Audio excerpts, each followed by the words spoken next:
আসসালামু আলাইকুম। আমার চ্যানেলে আপনাদের সকলকে স্বাগত।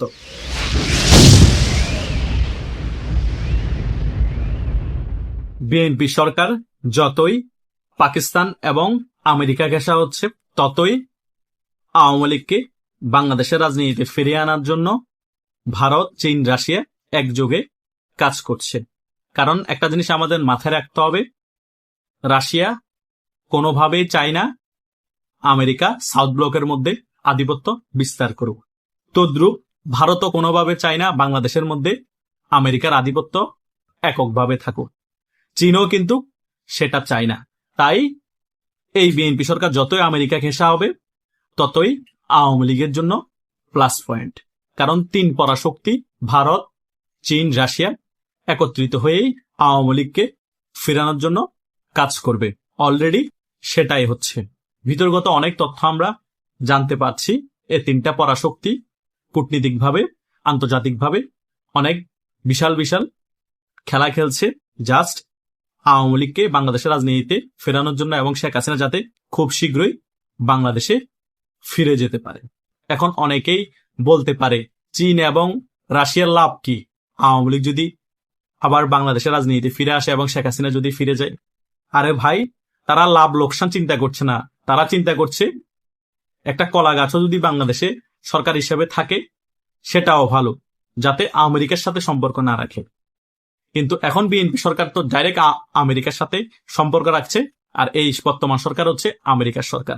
সেই কারণেই চীন বাধ্য হচ্ছে ভারত যেটা চাচ্ছে বাংলাদেশে সেটাতে একমত হতে, এবং আওয়ামী লীগ যাতে বাংলাদেশের রাজনীতিতে ফিরে আসে সে বিষয়ে চীন এবং ভারত একমত। এবং রাশিয়ার সাথে তো অনেক আগে থেকে পুরনো সম্পর্ক আছে আওয়ামী লীগের সাথে এবং শেখ হাসিনা সরকারের সাথে। মূল কথা হচ্ছে প্রত্যেক দেশের নিজেদের একটা স্বার্থ আছে, সেই স্বার্থের কারণে এখন আওয়ামী লীগকে বাংলাদেশের রাজনীতিতে ফিরাতে হবে, শেখ হাসিনাকে বাংলাদেশের রাজনীতিতে ফিরাতে হবে। অলরেডি মিডল ইস্টে আবার যুদ্ধ অবস্থা তৈরি হচ্ছে। ইসরায়েলের মধ্যে ইরান হামলা করছে, ইসরায়েল ইরানে পাল্লাপাল্টি হামলা করে দিয়েছে। মধ্যপ্রাচ্যের মধ্যে আমেরিকার পাওয়ার অলরেডি আস্তে আস্তে খর্ব হচ্ছে, এবং রাশিয়াও ইউক্রেনের মধ্যে বিপুল হামলা চালাচ্ছে। ইউক্রেনও আস্তে আস্তে দুর্বল হচ্ছে, তার মানে আমেরিকাও দুর্বল হচ্ছে। এইদিকে সাউথ ব্লকের মধ্যে আমেরিকা মোটামুটি আধিপত্য বাংলাদেশকে দিয়ে বিস্তার করার চেষ্টা করছে। সেটাকেও খর্ব করার জন্য রাশিয়া, চীন এবং ভারত বলয় একত্রিত হয়ে আবার শেখ হাসিনাকে ইন করানোর চেষ্টা করছে। আমরা যে ভিডিওতে বারবার বলি, খেলা যে চলছে কোন লেভেলে, কখন কি হয়ে যায় বোঝা বড় মুশকিল, সেটা এমনি বলি না। যে কোনো সময় যে কোনো কিছু বাংলাদেশে ঘটে যেতে পারে। আমেরিকার বলয় এর যে শক্তিটা এখন বাংলাদেশে দেশ শাসন করছে সেটা কুপকাত হয়ে যেতে পারে। আমেরিকা যেভাবে ডিপ স্টেটের মাধ্যমে ভারত সিন্ডিকেটের বলয় আওয়ামী লীগকে টেকনিক্যালি ভাবে ফেলে দিয়েছে রেজিমটা, সেম একইভাবে এখন তিন পরাশক্তি একত্রিত হয়ে এই বিএনপি রেজিমটাকে ফেলে দেওয়ার জন্য কাজ করছে। যে কোনো মুহূর্তে পড়ে যেতে পারে। তা না হলে এই 3-4 মাসের মাথায় এত বেশি প্যাডাপ হওয়ার কথা না বাংলাদেশের জনগণ এই বিএনপি সরকারের উপর। অলরেডি বিভিন্ন জায়গায় স্বরাষ্ট্রমন্ত্রীকে দেখলে ভুয়ো ভুয়ো স্লোগান দিচ্ছে জনগণ, তারেক জিয়া প্রধানমন্ত্রীকে দেখলে ভুয়ো ভুয়ো স্লোগান দিচ্ছে, এবং এই টোকাই সমন্বয়কদেরকে যেখানে সেখানে জনগণ মারধর করছে, জামাতদেরকে ধরে পিটানি দিচ্ছে, তারা বিভিন্ন জায়গায় বলাৎকার করতে গিয়ে ধরা খাচ্ছে, ধর্ষণ করতে গিয়ে ধরা খাচ্ছে। এভাবে চলতেছে জামাত, বিএনপি, এনসিপির কার্যকলাপ বাংলাদেশের মধ্যে, এবং এভাবেই কিন্তু বিএনপি সরকার পরিচালনা করতেছে। একদিক দিয়ে জনগণ এই সরকারের উপর রাগে ক্ষোভে ফুঁসে উঠেছে, অন্যদিক দিয়ে রাশিয়া বলেন, চীন বলেন এবং ভারত বলেন তাদের ডিপ স্টেট বাংলাদেশে সক্রিয় হয়ে গিয়েছে। তাদের ডিপ স্টেটের সাথে আমেরিকা এবং পাকিস্তানের ডিপ স্টেটের একটা মনস্তান্ত্রিক লড়াই চলছে এবং আন্ডারগ্রাউন্ডের খেলা চলছে। সেই খেলার মধ্যে বাংলাদেশ দুমড়ে মুচড়ে যাচ্ছে, কিন্তু দুমড়ে মুচড়ে গেল যে কোনো বিনিময়ে এই তিন বলয়ের শক্তি একত্রিত হয়ে বাংলাদেশে শেখ হাসিনার প্রত্যাবর্তন ঘটাবে এবং আওয়ামী লীগকে বাংলাদেশের রাজনীতিতে ফিরিয়ে আনবে। এটা হচ্ছে বাস্তবতা। আন্তর্জাতিক অবস্থা দেখলেই আপনারা বুঝতে পারবেন। জাতিসংঘের সাধারণ অধিবেশনের সভাপতি যখন খলিলুর সাহেব হয়ে গিয়েছে, তখন আপনারা বুঝতে পারেন না খলিলুর সাহেব নিজে হন না, ওনাকে আমেরিকা বানিয়েছে।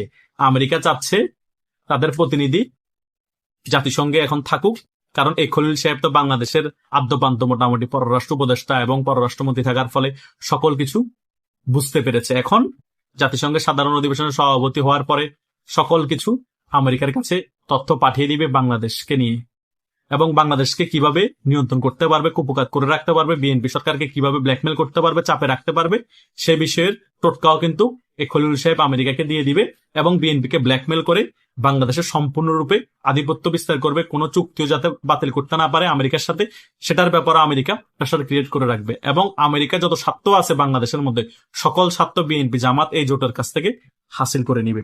দেখেন আমেরিকা খুব সূক্ষ্মভাবে খেলা খেলছে। তাদের ম্যানটাকে পররাষ্ট্র মন্ত্রণালয়ে বসিয়ে দিয়েছিল। সে যখন পুরো বাংলাদেশের সকল গুরুত্বপূর্ণ বিষয় জেনে গিয়েছে, তাকে সরিয়ে এখন জাতিসংঘের সাধারণ অধিবেশনের সভাপতি বানিয়ে দিয়েছে। খুব টেকনিক্যালি খেলা খেলেছে।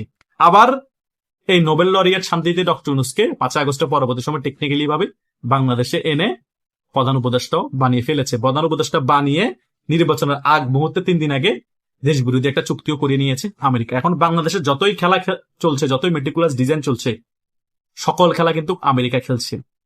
3 পরাশক্তি যে ডিপ স্টেট বাংলাদেশের সক্রিয়, তারা কিন্তু ওপেনলি আসতে পারতেছে না, কারণ বর্তমান সরকার যে আছে সে হচ্ছে আমেরিকাপন্থী। এই বর্তমান সরকার যত দুর্বল হবে, আমেরিকা বাংলাদেশের ডিপ স্টেট তত দুর্বল হবে, এবং ভারত, চীন এবং রাশিয়ার যে ডিপ স্টেট আছে তারা বাংলাদেশে তত শক্তিশালী হবে। আমি চীন আর রাশিয়ার কথা বাদে দিলাম, বাংলাদেশে শক্তিশালী হবে এবং ভারতের ডিপ স্টেট বাংলাদেশে শক্তিশালী হবে। যতদিন পর্যন্ত ভারতের ডিপ স্টেট বাংলাদেশে শক্তিশালী হবে না, ততদিন পর্যন্ত আওয়ামী লীগকে ক্ষমতায় আনা কষ্ট হয়ে যাবে। আর যত বেশি শক্তিশালী হবে পাকিস্তান এবং আমেরিকার বলয়টা বাংলাদেশে, তাদের গোয়েন্দা সংস্থা এবং ডিপ স্টেট, তত বেশি ক্ষমতা থাকার সম্ভাবনা থাকবে এই বিএনপি এবং জামাত জোটের। এখন দেখা যাক বিতর্গত কূটনীতিক খেলা কেমন চলে পরাশক্তিগুলার, এবং বিতর্গত ডিপ স্টেট গুলার খেলা কেমন চলে, সেটার উপর ভিত্তি করবে আওয়ামী লীগ কত তাড়াতাড়ি বাংলাদেশের রাজনীতি ফিরবে এবং শেখ হাসিনা কত তাড়াতাড়ি বাংলাদেশে ফিরবে।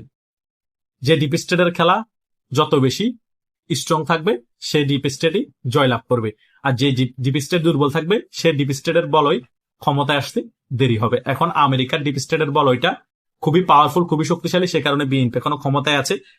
জামাত বুক ফুলিয়ে এখনো বাংলাদেশে রাজনীতি করছে, এনসিপিও বুক ফুলিয়ে এখনো বাংলাদেশে রাজনীতি করছে। জনগণ খুব দেখানোর চেষ্টা করলো, জনগণ খুব দেখাতে পারছে না, কারণ আমেরিকার ডিপ স্টেট সমর্থন দিয়ে এই সরকারকে টিকিয়ে রেখেছে।